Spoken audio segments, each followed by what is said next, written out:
Hello and welcome to our new edition of the interview series on Quantensprungbrett, a mainly German series, but I was searching all over for someone with the expertise that I didn't find in Germany. So this is now in English with my wonderful partner, Penny Kelly. Welcome, Penny. Welcome. It's good to be here. We're going to talk about Kundalini, and what happens is it's not very well known, still not very well known in the Western societies. Everybody in the East seem to know what it is. Many monks there have trained for years to have this experience as a path to enlightenment. Some of them meditated for 30 years and never got there. But nowadays, I realize that many more people are having a very spontaneous Kundalini awakening, and they have no clue what's happening to them. They have the feeling that they've suddenly gone bonkers. I know many who have gone to the psychiatric ward, have been given medications to dumb down their brain and to get to be normal again. And it usually ends more or less in a catastrophe one way or another. So I'm more than happy, Penny, to have you here who had your Kundalini awakening already 40 years ago. Yeah.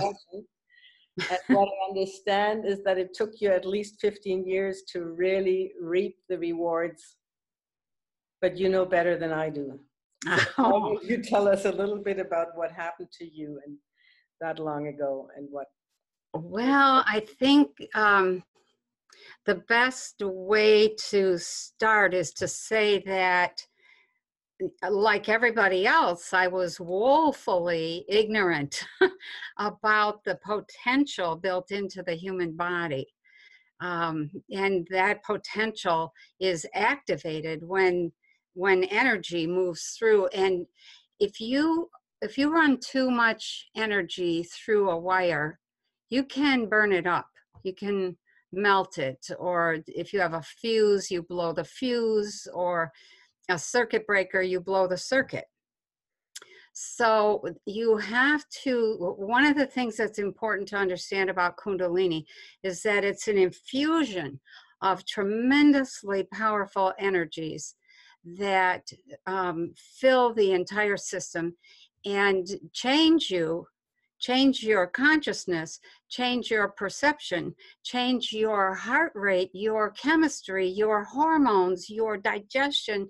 It changes your physical body and your mind in ways that are phenomenal. And when it first occurs, and it can occur under any circumstance, a lot of people say, well, I've been meditating. And I'm like, okay, I would say don't waste your time, but it's up to you. Meditation is really, really good for lowering your blood pressure, for calming yourself, for doing some internal healing. You know, you breathe into a particular location in the body and you envision that as light and you change the frequencies. So I think the important thing is to understand that the body is this sphere of frequencies. It's just a whole bunch of fields, electromagnetic fields, all jammed together into one region. And when that lights up, oh my. But it can light up very suddenly. Yes. So what was your first sensation? Your first sensation is orgasm. So, and let me say that a lot of people will say things like, well, I was just mowing the lawn and all of a sudden I had this orgasm, or I was just working on this art project, or I was, cooking. And so now I work with people who are struggling with Kundalini, and I've heard all kinds of stories. For men and women, age doesn't matter. Some of them are 16 and some of them are 86. and what happens is that the body is programmed, every single thing that exists is programmed to look for more energy and to take in more energy. And what it does with that energy is reorganize itself. And it reorganizes itself at a higher level of function. And here's a key piece. I have to go to a little bit of I have a theory of consciousness that I've been testing for 40 years now. And it basically says that there are 4 levels or 4 dimensions of existence. The first one is source, and that is mind and space. Mind is the awareness property of space, and space is the location aspect of mind. So you are a location within space, and you have this sense of individual boundaries and consciousness, etc. So how do we get from this awareness of mind to consciousness? It's as soon as the space starts moving. So when it starts moving, mind transforms to consciousness and space transforms to become energy. So consciousness and energy are the same thing. So what that tells you is every single thing is made of energy. It's all consciousness. Consciousness is the feeling aspect of energy.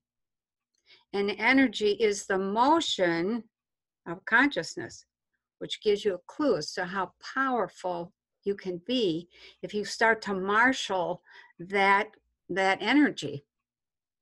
So what you get, so let's leave the theory now and go back to the actual experience. One more question. How does energy get into being materialistic? How do I get my table, my lamp, my whatever? How do I Okay. Stuff manifest? Okay, so energy is a bunch of waves. Okay? And those waves are the frequencies, you know? Some of them are very close together and very small depth, big amplitude. Others are huge amplitude and big depth. There are all sorts of frequencies. Each frequency blinks on and off a particle. A particle blinks on and off. Mm-hmm. And they blink on and off. The first time I watched myself blinking on and off, I thought, oh, you look like a neon sign. And your whole body started blinking on and off? Yeah, it does. It blinks on and off so fast that you think that you're on. You think that you're on all the time, but you're not. Okay. So the frequency produces a particle. The particles are intelligent. So when you have this consciousness and energy, and it transforms to become a particle, the particle's consciousness becomes intelligent. And intelligence is the cooperative side of consciousness. And so the particle is very cooperative. And now it's like, wow, look at all these other particles out there. Anybody want to work with me? And I'm kind of paraphrasing here in a very kindergarten-like way. But the particles begin to self-organize. How do they do that, and why do they do that? It's because of their cooperative nature, number one, and because certain frequencies work well together, and they position themselves to work at their best or at their peak, we'll call it. So we have these particles, and then once the particles begin to organize, they form patterns. So you have a pattern for, for a fish, and a pattern for a bird, and a pattern for a humanoid, and a pattern, and then humans come up with all kinds of patterns. Humans love to create. Yeah, that's what I was going to ask. So it's if the particles in themselves are intelligent and they they create forms, I always thought that it's my human consciousness, or rather, if I'm an evolved human, it's my consciousness that can also create forms by putting particles together and then create something tangible. That's right. It is the nature of consciousness to create. Okay. Okay, let's stop there for the theory and go into the practicality. Okay. All right. Curse. So we have, so what we have with an individual is a baby gets born and immediately the parents begin programming. We want you to sleep at night. We want you to, pee in this pot. And we want you to learn to walk. Of course, children are going to learn to walk on their own. They'll do that on their own just by copying you, but we want you to eat at certain times a certain amount. That's right. That's right. So the programming begins immediately. And that programming constitutes a rearrangement of frequencies that make up the system, the individual system. So now we have all these shoulds and shouldn'ts, do's and don'ts, and those literally become the blockages to the energy flow through. So here I was, 31 years of age, and I was madly in love with somebody. And I wanted him, oh my, I was going to have this guy. I wanted him more than anything in the world. And because of that love, I came to this place where he didn't have to do anything for me. I just needed to love him. So it became unconditional love. It became this kind of love that it didn't matter what he did. I was still head over heels.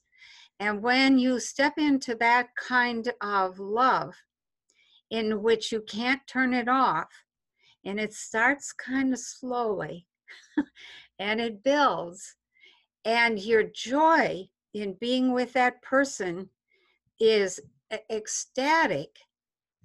And then, there were times when I was with him where I would suddenly kind of wake up and realize, wait, I'm me and that's him. I would become one with him, literally forget that we were two people.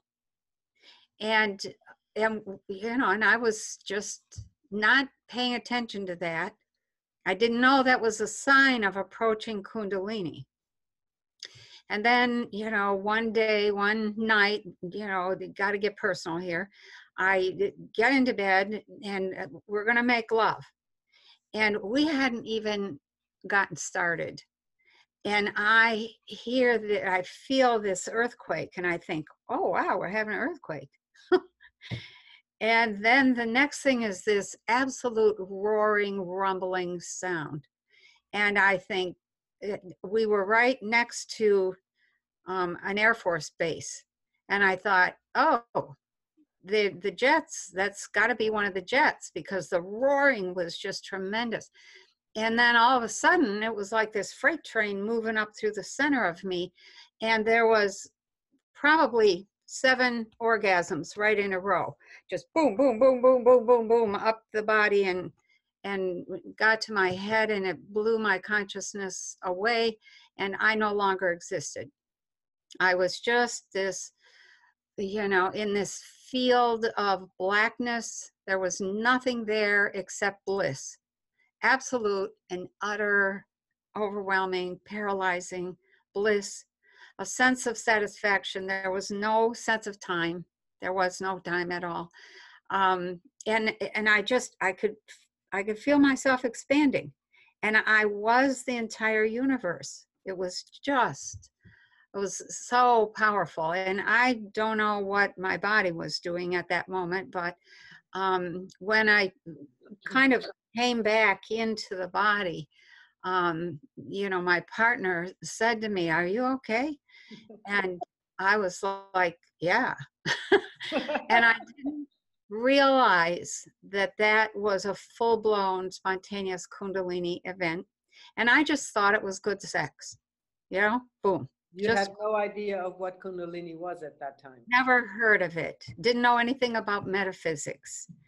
And so I'm going to say 2 or 3 weeks later, the same thing happened. And then again, you know, a week or two after that, it happened again. And then it started happening in the middle of the day with nobody around. No, it didn't matter what I was doing. There would be this shaking, like we were having an earthquake, and this roaring sound. And I would know that I was going to have an orgasm in public, and I would be looking for a place to hide. It was very difficult. And I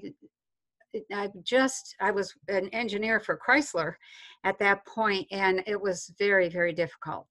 I was trying to pretend that everything was normal, but when that when that energy moves through you, you know, now this is where my statement about consciousness and energy are the same thing. When that energy moves through you, you now hold a tremendous amount of energy, and it's all conscious. So what you have is this tremendous expansion in your consciousness, an increase in the range of frequencies that you're holding, and therefore an increase in the range of frequencies you can access and know about, and you're not limited. When consciousness wakes up, it has no limitations. All of the programming that you had as a child, do this, don't do that, you know, go here, don't go there, all of that falls away. And to complicate things, now your perception has no boundaries. You know what people are thinking. You can see anything you want to see. You can hear anywhere in space and time. You can travel and be in 2 or 3 places at once. It's so frightening. And, you know, here I was, this nice little woman engineer, gonna, you know, go through the glass ceiling. And I thought I was losing my mind. Of course. All of a sudden, I would see people's whole string of past lives, and they would transform in front of me, boom, boom, boom, boom, and I would be like, you know, what happened to him? What happened to my, you know, my friend? Why am I seeing something from, you know, the Egypt in the 1800s or whatever? All sorts of things like that. And I became more and more dysfunctional and more frightened. And there was nobody to talk to. I tried to tell, you know, my friends were psychologists and social workers and educators. And so I tried to hint at, well, did you ever have such and such happen to you? No, sounds crazy. So it's like, okay, don't say anymore. And I tried to find books. There were almost no books. Found a couple things, but they were so, the language was so coded, like they didn't want to say what needed to be said. And they always presented this thing, you know, I didn't know for 3 years, I think it was 3 years, that this thing that happened to me and continued to happen was called Kundalini, an awakening of Kundalini.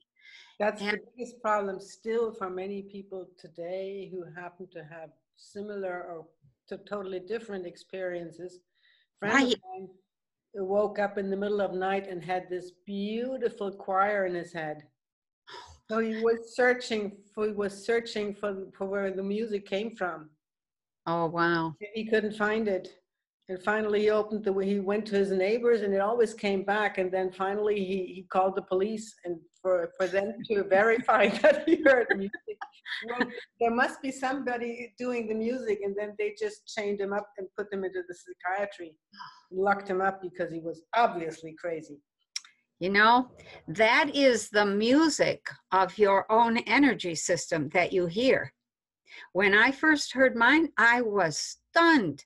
It was the most beautiful, angelic, music I had ever heard. And I thought the radio was on, and it wasn't. And Yeah. just just recently, I spent a couple days down in Florida. Back in the spring, I was doing some speaking and traveling and stuff like that.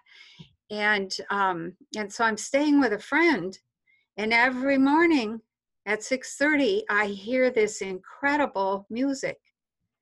And finally, I said to my friend, she's quite a bit older than me. I said, who plays that music every morning? And she's like, what music?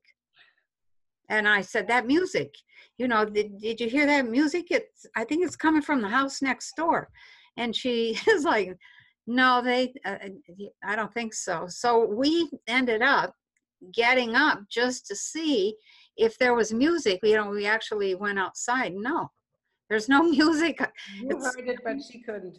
I could hear it. Yeah. You're hearing your own, that's what I call the sound of your own self. And people have referred to that as the music of the spheres. And that's what it is. And each one of us is an astoundingly beautiful musical composition. It's when you hear it, it almost brings you to tears. It's so beautiful. So that is a common thing. And I hadn't had that for a long time, not since the beginning of Kundalini. But it was a nice little reminder back in April of this year. It's like, oh yeah, there's my music. Okay. Sleazy businessman before that happened to him. Pardon? He was what? A sleazy businessman. Oh, wow. Took advantage of others. Had never in his life heard anything about spirituality. Oh. And it shook him like a train, like a freight train. Yeah. Him out of everything. And also, of course, kicked him out of his job, because from that moment onward, he was not able to do any unethical business anymore. That's another thing right there. You cannot make yourself do what is not your purpose. Yeah. And that purpose, and I actually studied this for like 3 years, and I thought I got nowhere. And then one day the light came on. I was like, oh, that. I was trying to figure out what was intent. And intent is embedded in the individual as something that they want to, whoops, hang on a second here. There we go. My little recorder shut off here. Intent is embedded in your frequencies, and you will have, we're having difficulties here. That's okay. Okay. So when you have this, now let me make something up. Or let me just use one of my kids. When you have this passion to heal people, and it takes the form of a kid who says, I'm going to become a nurse. And then later, I'm going to become a really good nurse. And then later, as she gets older and sees how the world works, says, I'm going to become a cardiac nurse and heal people's hearts. And then later says, I'm going to be so good at cardiac surgery that they're going to call me from across the country, from across the nation, to work with them. And that's right where she is. And it's that driving passion. And she started out with his passion to sew, making clothes for her dolls. I think she was 2, crawling around on the floor by my feet, because I started out as a seamstress and taught her how to sew. But her stitching now, she's a first assistant. Everywhere she goes, people say to her, where did you learn to sew like that? And she's fabulous. There's been doctors who have said that's as good as a plastic surgeon. And it's just that's her embedded intent, is to do an excellent job at sewing people up. And, you know, other So people have other intents. is that your Kundalini that helped her come into her full intent, or No, that's hers. that's That's totally hers? So it has nothing to do with the Kundalini of the mother, that she starts sparking certain energies in her kids. That no. they can, okay. But what happens if you have a mother who's had Kundalini, she's watching, or a father watching to see, to hear, who is this kid that I've given birth to? You know, what inspires them? And then you encourage that. Of You course. don't discourage it. And don't get me going on how to raise children, because I think the most people in this world are doing an awful job. But um, if you know how to develop consciousness, then you practice on your kids. And so I started, of course, they were already 10 and 12 years old, and they were having none of it. So I learned to plant seeds. I'm also a farmer. And hang on, let's see here. I don't know who's calling. Hang on. Let's see if I can put that someplace where I can't hear it. So you learn to plant a seed, and then you watch. Did it sprout? You know, did the idea take? And then you nurture that little by little, and you learn to ask questions of the individual instead of be telling them what to think and what to do. You ask them, what do you think? And when they tell you, then, and you see all the flaws in what they're thinking is, then you say, well, what are you going to do if such and such? You know, how are you going to handle it when that doesn't happen? And they, you know, they just blossom. So Well, it's, it should be the ability of any really good teacher. That's what yeah, all this unschooling business is about, to that's true. rescue children and give them the freedom to develop into what they have come as a talent with. Right, And right. What is the gift embedded in that individual? Because everyone has that gift, and it's a function of the collection of frequencies and the consciousness. And here's the thing, at the moment of conception, every single ovum and sperm joined together is stamped with the energy of its time and has all of the questions and all of the answers. And so they then grow up and unfold, and they're going to focus on one of those answers, and they're going to want to develop that as their gift. I love this, or I want to do that, or I'm curious about such and such, whether stop it's, it. You can't earn any money with that painting stuff or whatever they want to do. That's not what you're supposed. You have to get a good education and do and write and do what everybody else is doing and excel at what everybody else is doing, which is not your talent. yeah, that's right. It makes you totally unhappy as a child. And that's what makes the Kundalini awakening so difficult, because now you cannot make yourself do what you did not come here to do. So here, you know, I'm an engineer because I wanted the money. And all of a sudden, I didn't want any of it. And you talk about, you know, I'm shortly after I left engineering and went out on my own, I remember thinking, wow, all those years of education and I'm making $2.76 an hour. Okay, that was What did really, you do after you passed or after you dropped out as an engineer? I mean, I usually did, that's a time where you don't have any money to support you because your no, brain, your body doesn't function the way it's supposed to. that's right. That's right. And most of the time I spent trying to figure out what was wrong with me. I still had the relationship. It wasn't working.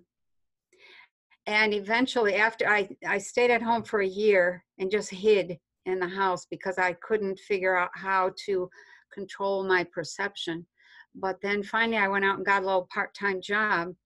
And I was so pleased that that I could appear to be normal, that it, you know, that it wasn't obvious to others what was going on inside me. Even though I could see clearly what was happening inside everybody else, they couldn't see what was happening in me. And so I was like, okay, let's just pretend.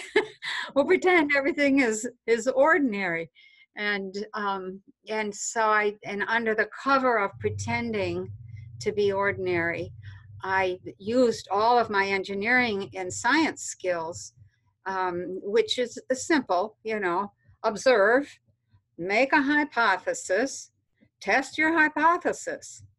And I started that process, and then I found out that this process, this thing that was happening was called Kundalini. And then I went looking for information, and it was very sketchy. And then I decided I'm going to write about this, because if anybody else is going through this, you know, man, this is not something that is easy to navigate. And so I started writing my first book, and it was terrible. You know, I was not a writer at all, and so I had to learn to become a writer. But that process, it took about 5 years for me to get to the point of feeling like, yeah, I could pretty much do anything, but I can't go back to doing what's not mine to do. To me, And that so, timeline is extremely interesting, because I know of people who had their Kundalini awakening, and then after 2, 3 years, they said, how can I put this gift out into the world? But they have no clue how to do it. And also, they don't have the skills to do what seems to be their talent, what they're supposed to do. Then they're totally confused, usually without money. you have to start over. And I had no money. So the first order of business becomes, what can I do to be of service that might make a little bit of money? And you have to be willing to retrain educationally. You have to be willing to do stuff, maybe 2 or 3 small jobs all at the same time, that will keep you afloat and keep you sane, and you know, keep a shirt on your back and something in your belly. It's a rough period. And and if you're married, typically lots and lots of people, the marriage comes apart, the children get polarized.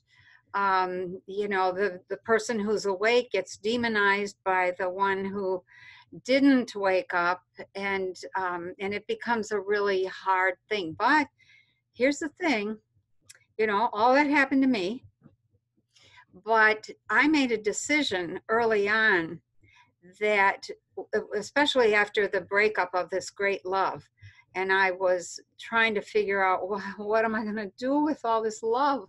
I need to give this love away. And that was like one of the very first realizations, that the purpose of Kundalini is to expand the amount of bliss and joy that you hold, and that you're normally going to try and attach that to somebody. I have this bliss because of him or her or whatever. And that's not true. You are a fountain of love, and you have to let that love flow. And finally, I said, okay, I'm just going to love. I can't help it. I have to love. And I'm going to let that love flow everywhere. And I had this whole streak of what I call my farmer side, which was common sense, down to earth, you know, grounded, etc. And that combination of let's do this in a common sense kind of way, plus all of my science background, plus the, you know, the consciousness, I said, okay, there must be a reason for this. So what is the reason? And then these little men in brown robes showed up and started, you know, giving me fits. They wanted to show me pictures, and the pictures were of the future. And I eventually said, okay, you know, and you know, ETs become part of your world, elves become part of your world, light beings become part of your world, because there are no dimensional teachings here. All that is very weird, but with an awakened consciousness, you begin to understand the nature of reality. And it's much more complex, much more exciting and interesting than almost anybody thinks. And also have that overwhelming feeling of firstly not being able to sleep, and oh yeah, yeah, lying you in don't bed sleep. and getting downloads of information, which you just can't process because you lack all the understanding of the topics they're teaching you. Right. So, yeah, I forgot to mention that when consciousness awakens fully, you have no boundaries on what you can see and hear and know, and you don't sleep because consciousness has no need to sleep. Only the body needs to sleep.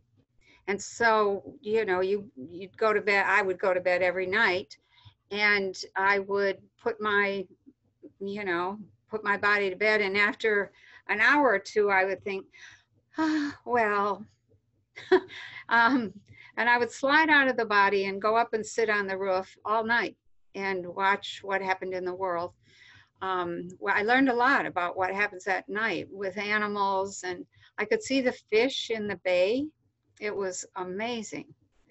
I could see what was happening in the big, you know, big lake boats, the big freighters that travel the Great Lakes.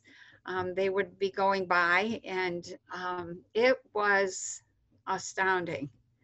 And You so, were out of body. You were not in your body when you sat on the roof and watched all this stuff going on. right, And right. I did that.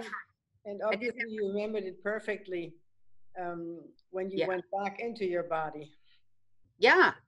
There was no difference between in the body and out of the body. None. Could you steer it? Could you decide when you wanted to go out of the body, or did it just happen to you? It just happened every night, and I didn't think about steering it because I didn't know anything about it. I was afraid that I was going to get lost and lose my body. I was afraid I was going to commit accidental suicide. And so I ended up, um, you know, I'd go up on the roof and I would sit there because it was like, don't go anywhere. You know, that body's going to get up in the morning and you need to go back to it. But I didn't know enough to do anything with that out of body experience. In retrospect, was that fear any kind of sensible or helpful in the long run if you look at it afterwards? Because I mean, apparently some people can get lost in the universe when they travel out of their body. So was that kind of a security rope you still had, or was it just stupid to have those fears? I think it gave me permission, if I can say it this way, to do what I thought made sense for me at every given moment of this whole unfolding, this whole awakening. I didn't want to go anywhere because I didn't know where to go. I, you know, I didn't have any metaphysical background. I just had this Catholic upbringing that was incredibly restrictive. And that was the seed of most of the fear. So, you know, that was not, that was something that I had to eventually deal with. And so in the long and the short of it, by the time I figured out that other people were trying to do this and I was trying to make it stop, I was like, oh, okay, it's how, you know, okay, well, I didn't used to be able to do this, so they're still back where I was. And then I was ashamed to tell people that I wasn't able to stay in the body, and I was so fearful about everything. Did it My happened to you that you were with people when you moved out of the body? Did they still see your body and you were Yes, going somewhere else? But yes, they saw you. They still they saw saw the you. body. Hmm? Even I saw the body laying there, and they saw the body, and they didn't know that I was, not in it. So there was this. Swoon? Or because, I mean, did it happen in any kind of interaction with people that you suddenly went off? Yeah, it can. Um, what I've learned being a teacher and being able to see people's lights is that sometimes, you're teaching, you're talking, and you say something and it sparks on a moment in somebody in which all of a sudden they pop out of the body and they're gone. Oh, And what they're doing is going to either review all the knowledge that they have and bring it into that moment and integrate the thing they just learned, or they're bored and they're daydreaming. And so they leave the body because it is the nature of consciousness to create. Any moment that you're not creating consciously, consciousness leaves and part of you goes off to create elsewhere. And that is the basis for being in 2 or 3 places at one time, which was a common experience for me. And every so often I would think, okay, which one of these is real? They were both real. They were both real. Consciousness is a phenomenal creator. Look at this reality that we live in. Oh my, it's stunning. And I have come to appreciate how magnificent, even if it's a mess, it's still a magnificent creation. And we think it's real. We think this is it. This, because I can touch it, then it must be real. right, right. And you can touch in other dimensions and feel it. You can run your hands over, anything and go, wow, I know I'm out of the body, and I know that this feels just like it would if I was in the body. And so there's this kind of a disjointed, hang on one second. I don't know. So I'll let you know. Sorry. But So while you're outside of the body, what does the body, can the body still act? yes, Because it part of can. your consciousness stays in the body and part of your consciousness travels off to another dimension or reality or whatever. Exactly. So if you're sleeping, the body doesn't have to do anything. But if you are doing something that is very, very repetitive, and most people have had the experience of driving to work and getting there and kind of realizing, oh, I don't remember the drive at all. They were not in the body.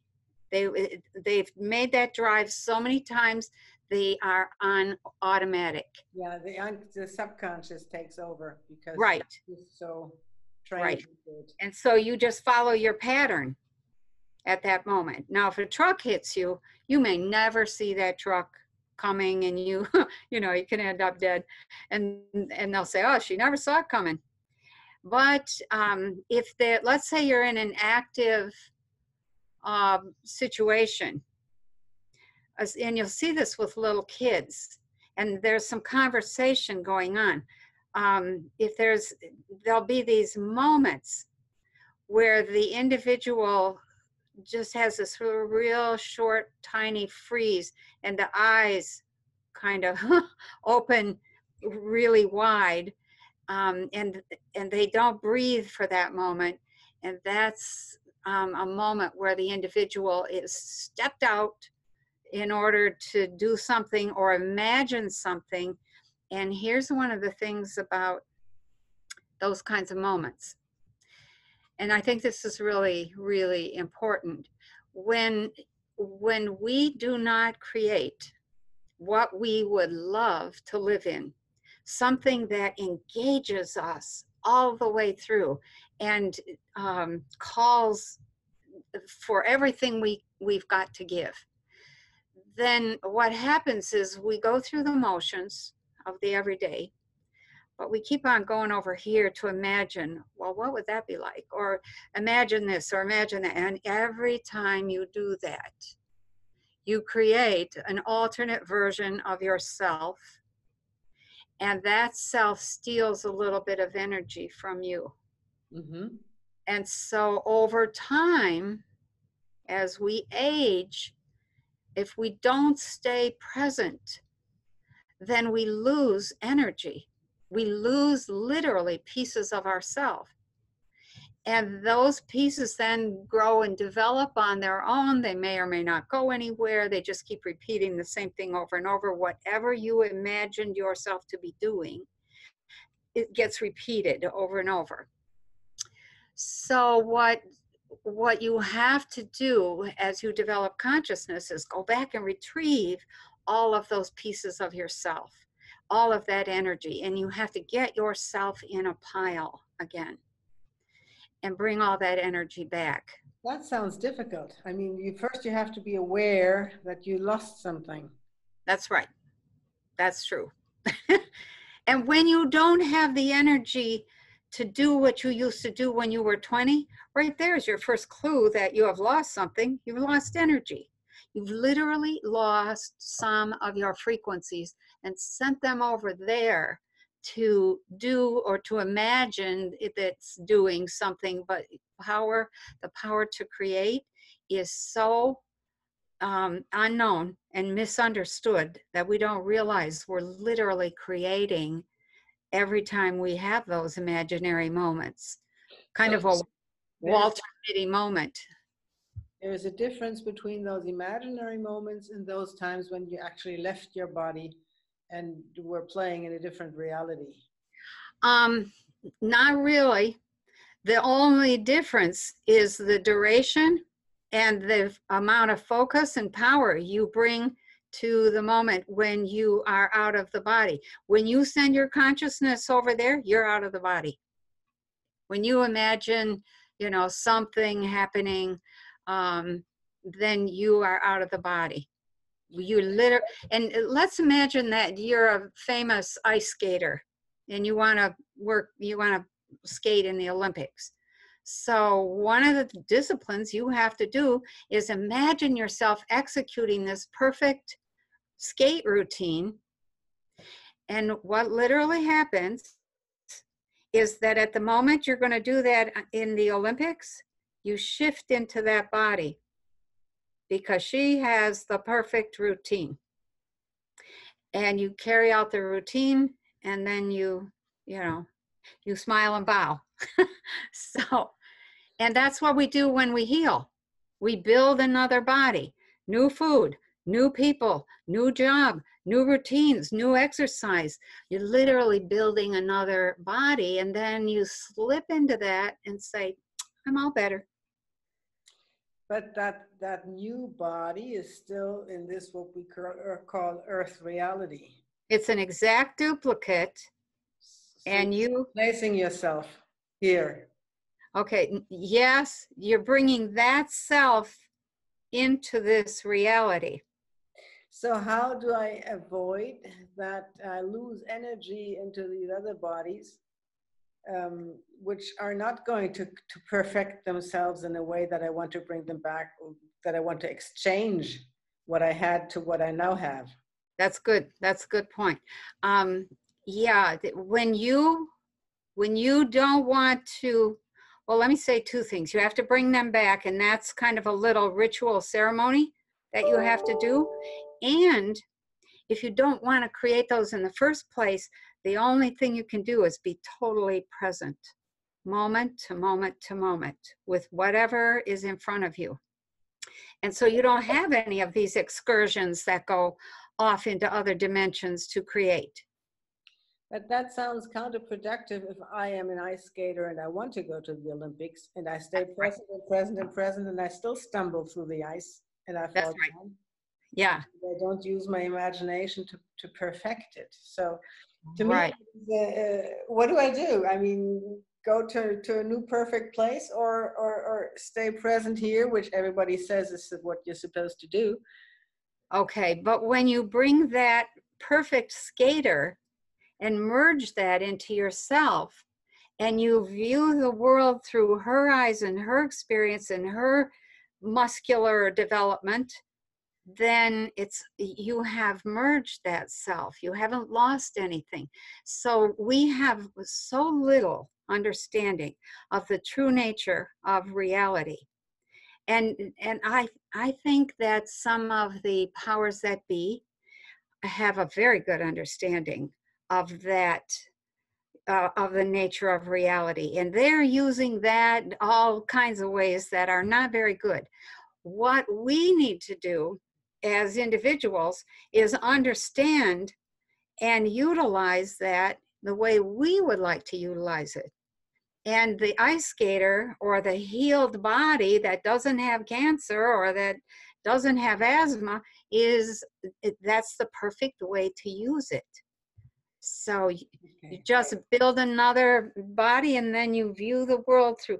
It's like when you have somebody with a multiple personality disorder, and you know they have one of those personalities has to have glasses. One of those personalities has severe allergies to, say, strawberries, and another one is allergic to wool or nylon or something, and another one, you know, blah blah blah. So what you have to realize is that each individual creation has their own chemistry, and you can pick and choose the kind of perspective and chemistry you want to have. So when they quote hypnotize someone and say, well, let's move you over here so you don't have this this allergy. Yeah, what they're doing basically is just moving your perspective so that you don't ever go back there to that. And the other thing, they have done tests with DNA. So they take a person with multiple personality disorder who can't integrate. They've had too many traumatic experiences, and so they're broken. And they test the DNA of one, and then they put them in the next personality and test that DNA, and then they put them in the third or the fourth. Every single one of those personalities has their own DNA. So that's a clue as to how incredibly dynamic our system is, and our consciousness is, and our reality. And we're not using it. And we hang on to physical reality like there's no tomorrow. And when you do that, sometimes you find there is no tomorrow. You have to become an eternal being. You have to begin developing an eternal self that is fully developed and fully functional. And then that self, you know, you go right to the moment of death and you step right into that self, and you continue on without a blip and without some of the, And without a body. well, no, you have a body. And that's actually, that's a body. You have a body. Once you, let's say you die, okay, and you haven't built an eternal body, within about 3 hours after your death, you will have another fully developed body, because anywhere that consciousness goes, it's going to develop a body. Okay.